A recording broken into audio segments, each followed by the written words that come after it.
Okay, so you're basically going to get a short-term version of whatever the heck the last video was, mainly just because I had to quickly make this other garment guard thing before the end of the week. So starting off with this video, I had to snip off the fingies off these gloves because it doesn't have any in Yuffie's cosplay. So instead of breaking my back making the whole damn glove from scratch, I just bought these puppies off of Amazon, which, if you want, there's a link in my bio. They're orange pleather gloves, which matches exactly what I was looking for, but unfortunately they were way too hot on the day of the shoot. Yeah, but don't be like me, kids. Make responsible cosplay decisions. Trying on the glove multiple times definitely helps for me to figure out exactly where I need things to go and where it's going to be sitting on the body of the glove, as well as how it would look once I'm done. Now, you might be thinking that it would be really smart to make the black part of the glove with more breathable material, but I'm lazy.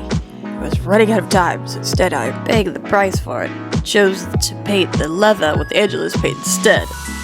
Do as I say, not as I do.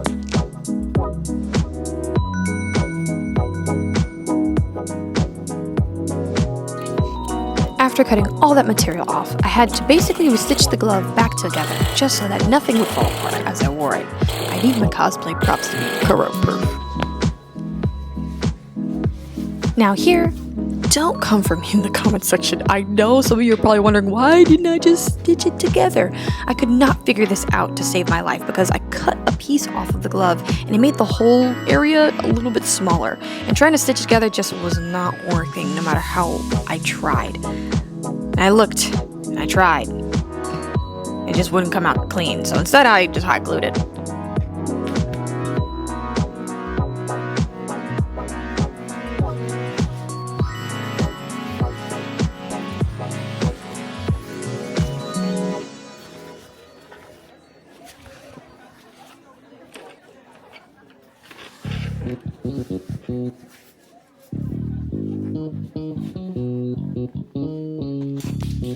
So I believe on this part of her hand, it was supposed to be like a cushion or some sort of blister protector to stop her hands from hurting from beating up all those villains. I ain't doing that, so instead, I was running out of time and I painted on the cushion-looking things with a Posca marker.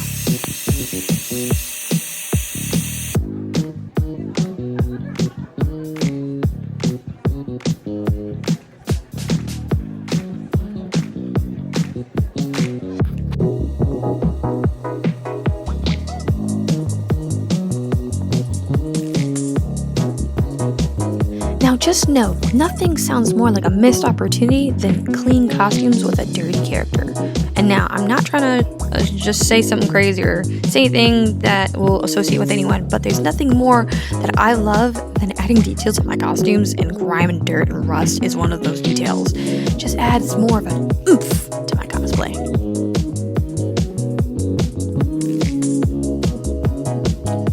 Now, this is the bracer piece that I have no exact idea how I made the pattern. If you look at Yuffie's character bracer piece thing, I basically just drew on the pieces onto a piece of paper and then thought it looked good and then traced it onto the foam.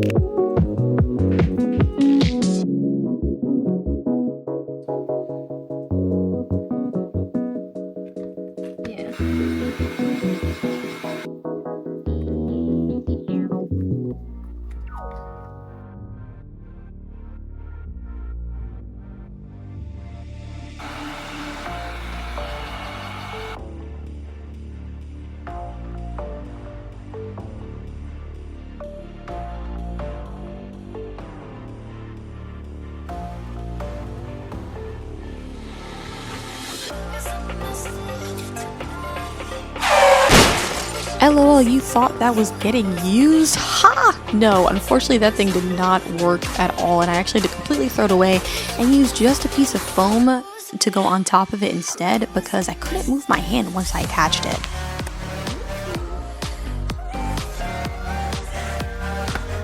Now these pieces you see right here are just glue-on rhinestones that you can get from Walmart. I just took some spray paint and blasted it.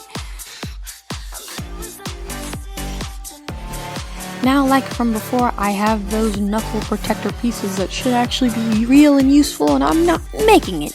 So instead, I'm just hot gluing this very thin piece of leather on top of my knuckles.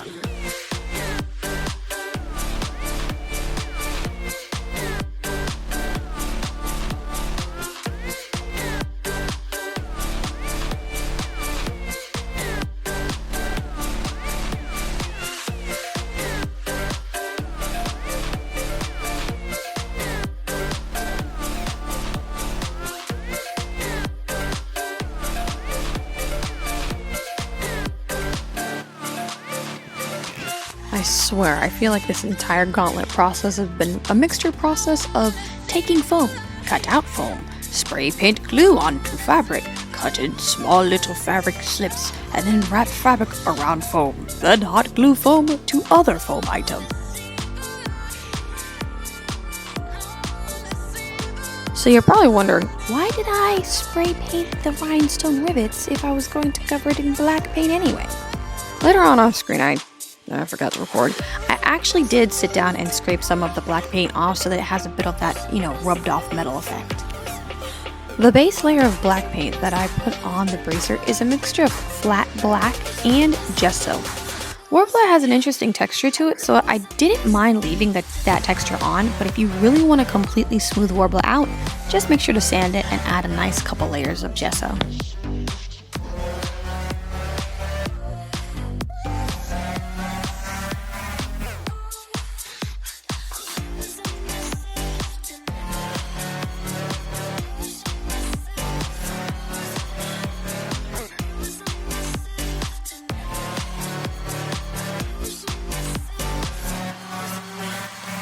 For most armor cosplays, always start off with a base of black and then add your silver layer on. Or metal silver layer color. That way the black gives the silver something to bounce off of and it creates a wonderful end result.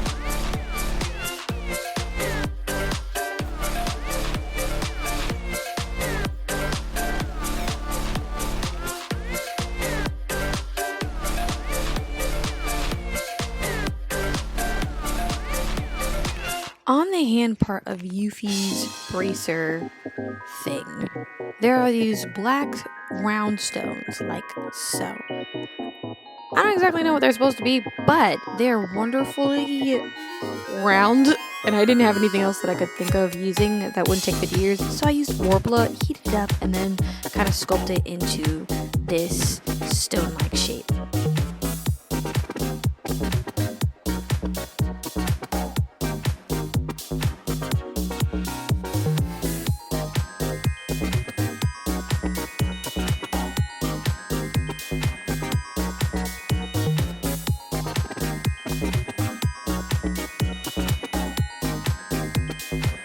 Ha ha ha! Lucky for me, like the pack rat I am, I had extra red twine that I stored somewhere. It is exactly the color I need to be able to wrap around her arm bracer as so. Now, a smart person would have made it so that they were detachable, but I just kind of tied it on and, well, it's really hard for me to put on and off my arm.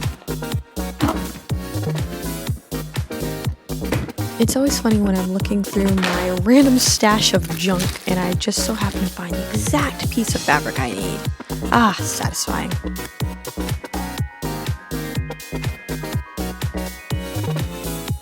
Yuffie's headband is a mixture of cream and cream material that she has on the top of her head, so I'm kind of using this cream strip of fabric to be able to make such a thing.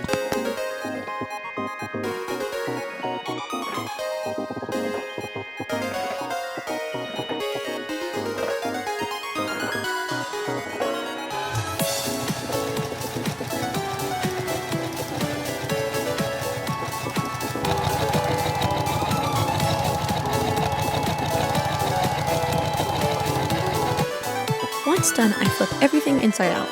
Unfortunately, off screen, I totally forgot to record me making the headband piece, but you get the gist. It's just a square metal piece, Warbler painted with silver.